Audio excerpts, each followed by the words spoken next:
On this week's show, we go behind the scenes at the Spring Dance Concert, talk with Stephanie Yoon as part of Mental Health Awareness Month, and check in with fifth formers to learn about Senior Spring.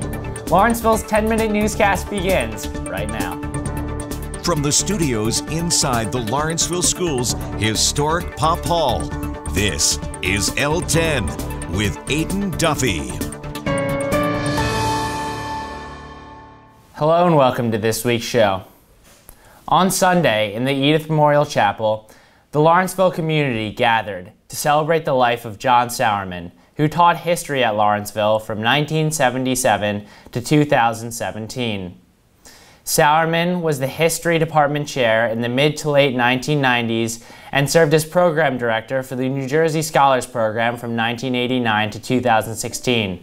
In addition, Sowerman was a housemaster in Haskell, assistant housemaster in Dickinson and Griswold, duty master in Cleve and Reynolds, and director of day students.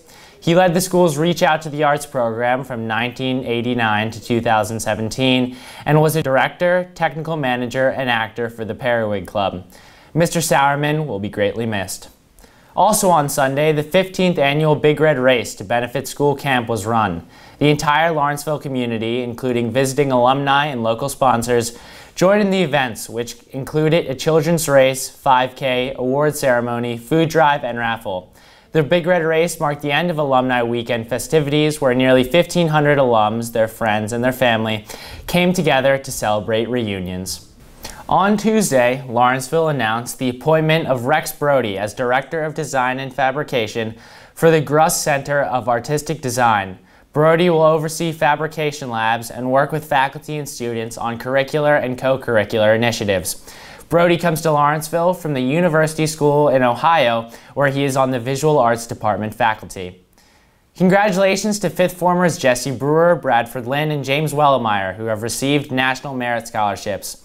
Fifth former Veronica Bochnek was also honored with a National Merit Allergen Foundation Scholarship. Third former Lachlan Getz was selected by the Waterloo Blackhawks on Monday and the 2018 USHL Futures Draft. Getz will train and compete with top players from across the globe this summer in Waterloo. The much anticipated annual Spring Dance Concert took place on April 27th and 28th. We went behind the scenes to bring you this report. My name is Abraham Meisel. I graduated Lawrenceville in the class of 2013. I was a dance PG, the first and only.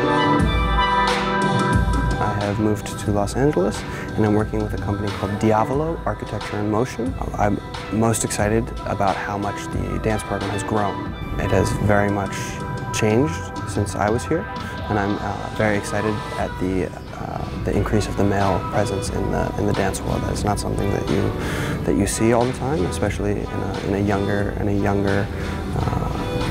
crowd.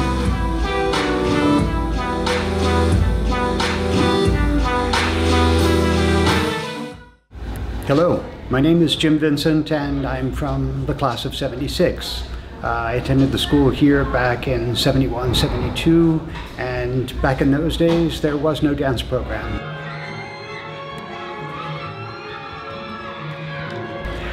What's really fantastic about what I'm seeing on the stage is that it's all driven artistically, creatively by the dancers themselves. Mr. Wilder is amazing in his support, but also somehow manages to keep an amazing sense of humor through the whole process. That you can sort of tap into his energy and find what you're missing and your reserve. It's just a fantastic program, and I'm looking to get myself that much more familiar with it as we move forward.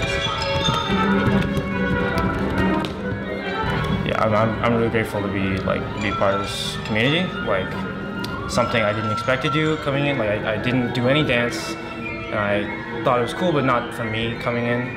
Lawrenceville, I knew a little bit that Lawrenceville would have dance, but I didn't think I would get into it. But here I am. Yeah. There's definitely been a change in the variety of dance styles, and there's been a huge change in Nutchlet. It used to be an all-girls group, but this year we added a ton of boys. Mm-hmm. So we're a much bigger group. We went from 9 girls to 20-ish people in total.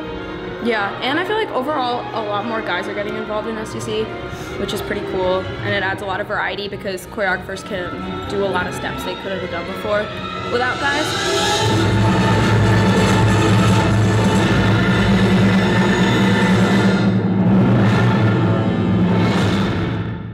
As part of our coverage of Mental Health Awareness Month, Executive Director of News Annie Hait caught up with fourth former Stephanie Yoon, who is working to address body image issues through her blog and the Lawrenceville Food and Nutrition Club. What has your journey been like to loving your body? So in 9th grade, I had a lot of trouble just kind of dealing with my body, and like just since I was eating just like really like off balancedly, I was either eating really little or just eating a lot just to kind of compensate for how little I was eating. And just it was always this constant struggle of like viewing myself and just in terms of numbers. You know, it was either like I was eating this amount of calories, I was like this amount of pounds, I was this like size on like my clothes, and like I was simply reducing myself to a number, and I was just constantly miserable. You know, I mean, maybe on the outside it looked like I had it all. You know, I was like skinny, I had the society's like standards like of a body, but inside I was just constantly miserable. I was just always thinking about food. When I was eating, I was like, oh my gosh, I'm eating too much. When I wasn't eating, I was thinking about my next meal. It was just a constant just like food. Like my entire life just became consumed by food. And I realized that this wasn't just a lifestyle that I wanted to continue. It wasn't sustainable. And it was making me really unhappy. Medically wise, my doctors have always told me that your weight has dropped too much. You know, I lost my period, and like I was losing hair. Like it was just medically also just not safe for me. So it's kind of like an alarm bell like ringing inside of me saying like, hey Stephanie, you need to wake up. Like you need to stop doing this.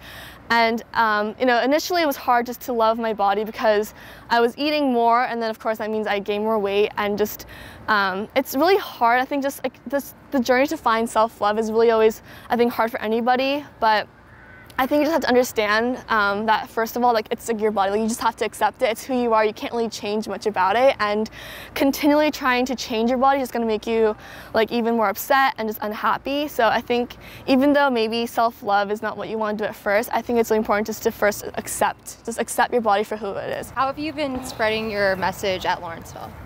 So I've been trying to spread my message at Lawrenceville with just kind of an overarching theme about wellness and well-being. So my friend and I, Serena, in freshman year, we started the Food and Nutrition Club. We've been trying to host meetings, and we've just launched a haiku webpage about it. And just we have a lot of bloggers who are just students at Lawrenceville who are talking about how what healthy eating looks like. I think it's really nice to have Laurentians writing on this blog because these Laurentians really give like a specific example of how to practice healthy living at Lawrenceville.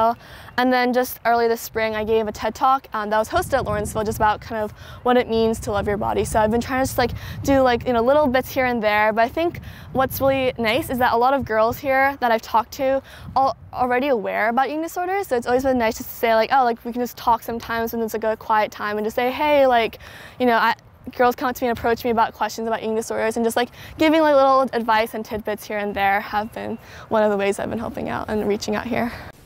Thank you, Annie. Finally tonight, fifth formers Bianca and Alvaro Barrera uncover the truth about senior spring. Thanks, Aidan. I'm Bianca. I'm Alvaro. And we were just really curious about senior spring. So we're here at the Abbott Dining Hall, the senior facilities to eat. To ask them what they think. Senior spring, what's that about? Let's go find out.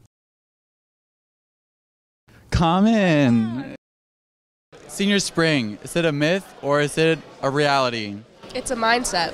So what do you think about senior spring? I think it's really good. I think people are like starting to actually get into it, like hanging out in the circle and not doing work. You got it here, folks. Senior spring does exist. So for which classes have you not done your homework lately? English, poverty, statistics, bio, econ, graphic novel, I forgot my other classes. So all of them. So senior spring does exist. It is real. So what do you think about 10 p.m. check-in? Well, I'm a day student, so I never really check in anyway. But I mean, I guess it's kind of cool that everyone else gets to not either. It's actually great. I'm surprised that I'm using it because nothing's open. I like it. It encourages me to be with my friends, and gives me a lot of freedom. How's senior spring? Challenging, exciting, loving, caring, beautiful, amazing, exhilarating, invigorating. How do you feel that time is up?